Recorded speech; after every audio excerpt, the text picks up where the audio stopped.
well-regulated militia being necessary to the security of a free state, the right of the people to keep and bear arms shall not be infringed. Welcome to another edition of Bearing Arms, Cam and Company. My name is Cam Edwards. Glad you're with me on the program today. I'm also really pleased that I've been able to do 4 shows this week. Life has not gotten in the way, so that is very good news. I'll give you an update on Missy at the end of the program for those who are interested. But on today's show, we're going to be talking about the punditry in the aftermath of the shooting in Winder, Georgia last week at Appalachian High School. There has been no shortage of folks who are calling for new gun control laws. It is always interesting to me when the folks who are calling for these new laws live in places where all of these laws are already in place, and yet there is still an awful lot of violent crime taking place. They offer up these gun control laws as solutions, even though they have not been a solution in their specific locales. Case in point, the Seattle Times Editorial Board, they've got an op-ed out. Keep repeating calls for sensible federal gun laws. They write, every time there's a mass shooting, Americans ask the questions, when will it stop? How many bodies do we bury before the government, federal and local, acts to protect those who can't protect themselves? That's because those who care about public safety find mass shootings unacceptable. And they are. By the way, everybody finds these things unacceptable. But again, the Seattle Times Editorial Board wants to differentiate them from those who do not support new gun control measures, right? They write, though the latest mass shooting at a school took place more than 2,600 miles from Seattle in Winder, Georgia, the gun culture has engulfed the nation, right? There's the problem, the gun culture. And despite the defeatist attitude, they say the Republican Senator and Vice Presidential candidate J.D. Vance exhibited, we cannot accept school shootings as, quote, a fact of life or think that the only solution is to, quote, bolster security at our schools. By the way, that's not a defeatist attitude. He actually said, and this gaslighting on the part of the media is absolutely outrageous. I was talking about this with my colleague Tom Knighton during our morning meeting today. J.D. Vance, yes, he said that the school shootings were a fact of life. He also went on to say immediately afterwards that it's something we have to deal with, something we have to address, right? And he did talk about school security, which, again, I guess Seattle doesn't really like. Because, frankly, the politics in Seattle, they don't like school resource officers in schools. They were one of the first cities in the country to, really go after the defund and embrace the defund the police movement. This is the home to a CHOP or CHAZ or the Capitol Hill Autonomous Zone, right? Where they just says, we don't need law enforcement. We're going to set our own society up here in the middle of downtown Seattle. And that was cheered on by a lot of politicians in Seattle, right? So, no, they don't want to talk about school security. They want to talk about, and oddly enough, for a group of folks who aren't huge fans of law enforcement, they want to talk about a law enforcement response, right? Putting more laws on the books that must be enforced in order to achieve these public safety goals, if in fact it were possible to achieve these public safety goals through gun control. After laying out some of the gun laws that are absent in Georgia, the Seattle Times Editorial Board says, fortunately, Washington has some of the most sensible gun laws in the nation. In recent legislative sessions, they write, lawmakers wisely have done much to try to keep residents safe, including banning assault-style weapons and ammunition and requiring gun owners to report the theft of a firearm within 24 hours of discovering it missing. Washington also requires a 10-day waiting period before a gun purchase and requires safety training. In 2014, Washington became the first state to create a universal background check law by voter initiative and an extreme risk protection law. So, in other words, they've got all of the laws in place in Seattle that Kamala Harris and Tim Walz say they want to put in place at the federal level that would stop these types of shootings. Right? That's what Tim Walz said, right? We don't want to take anybody's guns away. We're going to prevent these school shootings. And how are they going to do it? Well, they say through an assault weapons ban, quote unquote assault weapons ban. Universal background checks, a red flag law. And that's what they're touting on the campaign trail. All right, here's a headline from Seattle. I think this was actually yesterday. Linwood High put on lockdown after student arrested with a gun. All right, so you've got your assault weapons ban, you've got your universal background check laws, you've got your red flag laws, you've got your 10-day waiting period, and you've got students who are bringing guns to school in Washington State. A couple of other headlines from Seattle recently. 3 men hospitalized after shooting in Seattle's Yesler Terrace neighborhood. Man charged in random Seattle freeway shootings faces new charges nearby. The suspect in that case, by the way, a lengthy criminal history in California, prohibited by law for possessing a firearm, but still managed to get a hold of one in Washington State with all of their gun control laws on the books there. Just kind of blows up the argument of the Seattle Times editorial board. Now, they try to address this. The editorial board says, even with these thoughtful measures that are in place in Washington State, the tragedies in Winder, Parkland, Florida, or Uvalde, Texas can still happen in Washington. Teens acquire guns and use them, including at schools. And those with mental health issues sometimes slip through the cracks and gain access to guns. All right, so if that's the case, and it is, then why does the Seattle Times editorial board believe that the only way to address these types of crimes is by going after the right to keep and bear arms, by criminalizing a fundamental civil right, by reducing the number of lawfully owned firearms in this country, by reducing the number of legal gun owners in this country? The editorial board says that's why there needs to be a national culture shift that centers lives instead of guns. That would involve bold steps by the federal government, such as passing another national ban on assault-style weapons, something Vice President Kamala Harris has called for in her role overseeing the White House Office of Gun Violence Prevention and in her bid for the presidency. It also means that those who see the urgency of the moment must speak loudly with their ballots this fall and beyond and hold politicians accountable. That's their answer. We need a national semi-auto ban. Now, how does that center lives instead of guns? In fact, to me, that does the opposite, doesn't it? That puts guns at the center of the conversation when instead what we should be talking about are the relatively few individuals here who are committing these heinous crimes.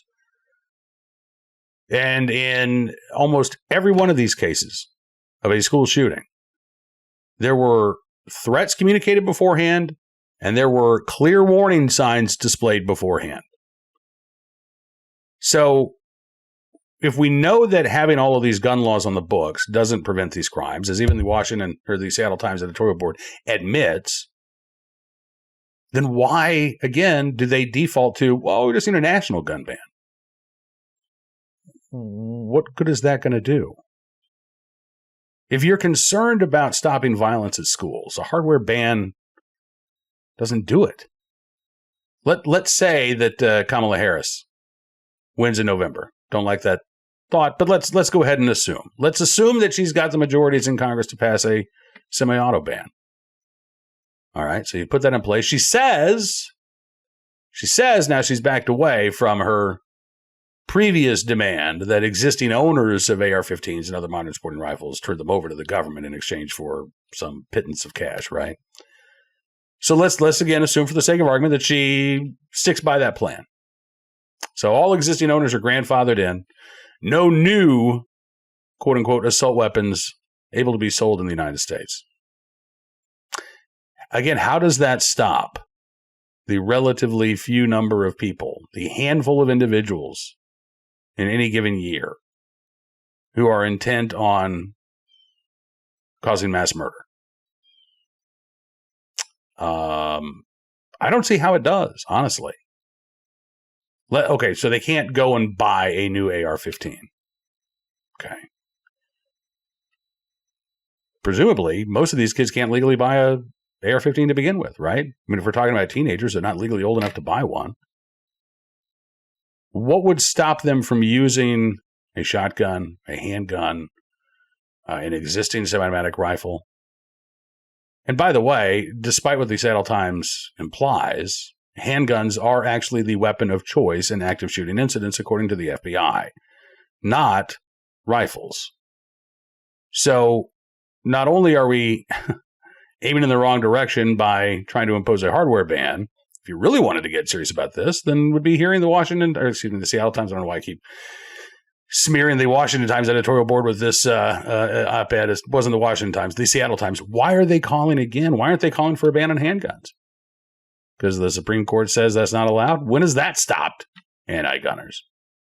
No, it's because a ban on handguns is broadly unpopular, whereas a ban on so-called assault weapons generally polls at or above 50% approval. But if let's say 60% of Americans still believed, as they did 50 years ago, that, we should ban handguns. I'm pretty sure that's exactly what the Seattle Times editorial board will be calling for. It's not about what's effective. It's not about what works. It's not about what improves public safety. It's not about what saves lives. It's about how far they think they can go in eradicating a fundamental civil right. And they know, again, that the laws that they're calling for wouldn't stop these types of attacks. And they say that if you're offering any other suggestions, any other solutions, well, you don't care about the problem. No, that's not it at all. Everybody I know in this country believes that we should be doing things to protect our kids, believes that we should be doing things to protect our communities. But I got to say, the Second Amendment supporters I know don't think that we can do that by making it harder for people to protect themselves, by infringing on a fundamental civil right. Again, according to the Secret Service, they've looked at active school shooters more than 80% of the time. I think it was actually over 90% of the time. There were threats communicated beforehand. In the case of the shooting in Winder, Georgia, it has become evident that there were concerns in the weeks, in the days, and even in the hours before the shooting took place. There was talk about getting the shooter mental health help. There was apparently also a very dysfunctional home life. And, we could talk about whether or not dad made a mistake or even did something criminal by allowing his child access to a firearm when there were those clear warning signs. But honestly, that's how you deal with the situation when something like this comes up. You deal with the individual.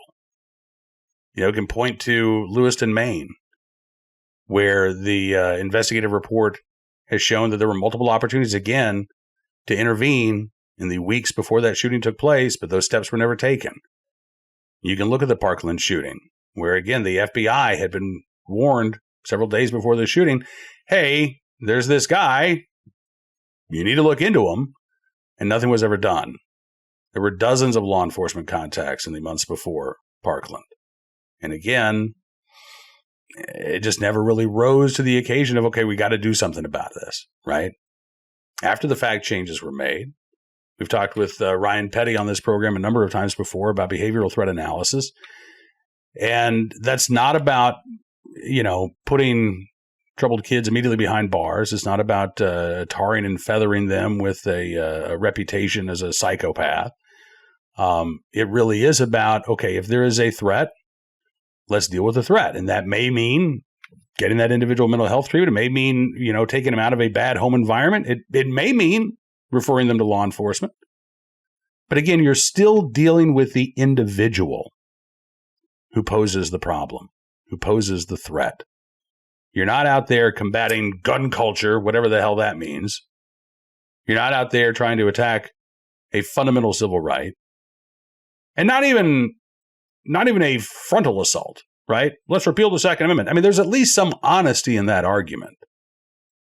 Instead, what we see is this argument that even though the Second Amendment exists, even though there are tens of millions of people who are lawfully exercising the right to keep and bear arms, who don't pose a problem, that right is a wrong. That right is a problem that needs to be solved.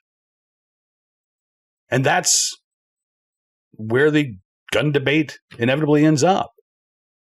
Rather than finding the common ground that I still think is out there, you've got too many activists, too many pundits who insist that, no, we can't find common ground unless we bend the knee and sacrifice our right to protect ourselves and our family. That's the only way we're going to find a court. Well, in that case, I guess we're not going to find a court. Because there is a better way to protect students. There is a better way to protect our communities than by trying to eradicate our Second Amendment rights. Plain and simple. All right. Before we get to today's armed citizen story, our good deed of the day, and our recidivist report, Let's talk about this for a second. Economists are warning us about massive tax hikes that could hit your IRA and 401k hard. With inflation rising and global uncertainty, it is no wonder that central banks and many Americans are turning to gold. If you haven't thought about gold yet, now's the time. Trust Priority Gold to help you diversify your savings with gold and silver. Text GOLD into 800-405-GOLD for a free gold info guide and see if you qualify for free shipping and storage. Experts agree physical gold is one of the best ways to fortify your savings. Act now to get your portfolio working for you while the market's golden. Text GOLDEN to 800-405-GOLD to learn more. That's GOLDEN when you text 800-405-GOLD. All right, moving on to today's Armed Citizen story, our good deed of the day, and our recidivist report. We'll start there with a case out of Beaumont, Texas, where a man has pled guilty to a aggravated robbery that took place back in 2022, originally charged with murder and received probation for this sentence and for this crime. It was September 21st, 2022, almost 2 years ago. Beaumont police responded to reports of a shooting. The victim was a 46-year-old man from Beaumont who said that a guy named Randall was at his home. That individual later identified as Randall Cormier, a 20-year-old from Beaumont. According to authorities, Cormier took out a gun and attempted to rob the homeowner. That's when a guy named Karan Joseph Dickinson Jr. entered the home to help Cormier with the robbery, according to the Beaumont police. The victim had a gun of his own, and he shot at Cormier. Cormier fired back. After he was hit, Cormier left. He was taken to a local hospital by private car where he died soon after. The victim was also shot numerous times. He was taken to the hospital by emergency workers. He did survive that attack. But because Dickinson was involved in this violent crime that led to the death of his co-conspirator, Dickinson was charged with murder. And then he got the plea deal. As part of the agreement, murder charge was dropped.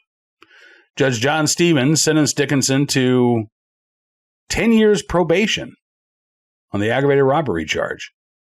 It's the maximum allowed by the plea agreement with the prosecution, according to KMBT in Beaumont. So a guy who was facing up to 99 years in prison, if he'd been convicted on the murder charge, won't do a day behind bars for his role in this robbery that led to the death of one of these suspects. Yeah. Today's Armed Citizen story also involves somebody behind bars, but someone who has now been freed after a judge dropped the murder charge that he was facing, ruling that the individual was acting in self-defense. It's a good result for the armed citizen, although he ended up spending 1,072 days in jail. Darius Ings of Darlington County, South Carolina, freed when a judge last week said that he acted in self-defense and ordered him immediately released from jail. Ings told local media, "I was in shock. I was excited. I didn't really know what to think. I waited for so long for that day, and at times I didn't know if that day was coming." He said, "I accepted my fate. As far as doing some time, I had accepted the fact that I may do some time. So for the charges to get expunged was a blessing, and I just want to thank God," he said. His attorneys, Robert Stux and Shaquez McCall, say that Ings was originally charged with murder and possession of a weapon during the commission of a violent crime and the death of a man named Marjorell Addison in June of 2021. And by the way, this case had not gone to trial yet. Again, Ings had been in custody awaiting trial this entire time before South Carolina Circuit Court Judge R. Kirk Griffin ruled that Ings acted in self-defense. The incident was caught on a convenience store surveillance video. And McCall said, "I knew at some point that he'd get his day in court. And based on the evidence, he would be freed." But it took, again, 1,072 days for that to happen. According to WPDE in Myrtle Beach, South Carolina, court documents say that Ings showed that his use of deadly force was justified. He believed that he was in imminent danger of losing his life or was badly hurt. He said it takes a long time. His attorney, Mr. Stux, said it takes a long time for a case like this to progress through the system. And I think that one of the reasons why Mr. Ings had to stay incarcerated for such a long time was because of the seriousness of the charges. But he said, "I will say this, I've got a tremendous amount of respect for the Darlington County Sheriff's Office, the Fourth Circuit Solicitor's Office, and especially the prosecutor, Kennard Redmond. So, I mean, I'm a little outraged that it took 1,072 days for this to happen, but I guess Mr. Ings is satisfied with the result. His attorneys are as well. Stuck said, it wasn't so much that one person said something or another person said it was evidence that we could go to. He said we were able to present to the judge, actual video here and our perspective of what actually occurred that night. So he said that helped us out tremendously. So again, 1,072 days after being charged with murder, Darius Ings is a free man in Darlington County, South Carolina. And finally today, our good deed of the day, in the right place, at the right time, willing and able to do the right thing. A New Orleans resident who helped save the life of a driver as the streets were flooded thanks to Hurricane Francine. This was the image caught by WDSU reporter Jonah Gilmore. He was doing a live shot, and he actually saw this truck going under the water. Miles Crawford, also in the area, and when Crawford saw what was going on, he ran to help, got into the water himself, grabbed something to break the truck's window, was able to pull the driver out of the truck, and potentially save a life there in the Crescent City in the midst of Hurricane Francine and the flash flooding that was taking place. So again, in the right place, at the right time, willing and able to do the right thing. Miles Crawford, we thank you for your very, very good deed. All right, that is going to do it for this edition of Bearing Arms Cam & Company. I want to thank you, as always, for being a part of the program, and I'm looking forward to seeing you back here again next Monday. Knock on wood that the life stays okay. I told you I'd give you an update on Missy as well. She was actually healthy enough to have treatment yesterday, so watch out, tumors, because she's got another dose of chemo and immunotherapy drugs coursing through her right now, and that's a very good thing. She has not been able to have treatment for, since early July. So it's been a couple of months, but her health has now improved to the point that she can get back to fighting cancer. And I certainly do appreciate all your thoughts and prayers. Truly, they are much appreciated. So hope you have a great week. Be sure to check out BearingArms.com throughout the Friday, Saturday, Sunday weekend. And not that Friday's much of a weekend for me, but maybe hopefully for you.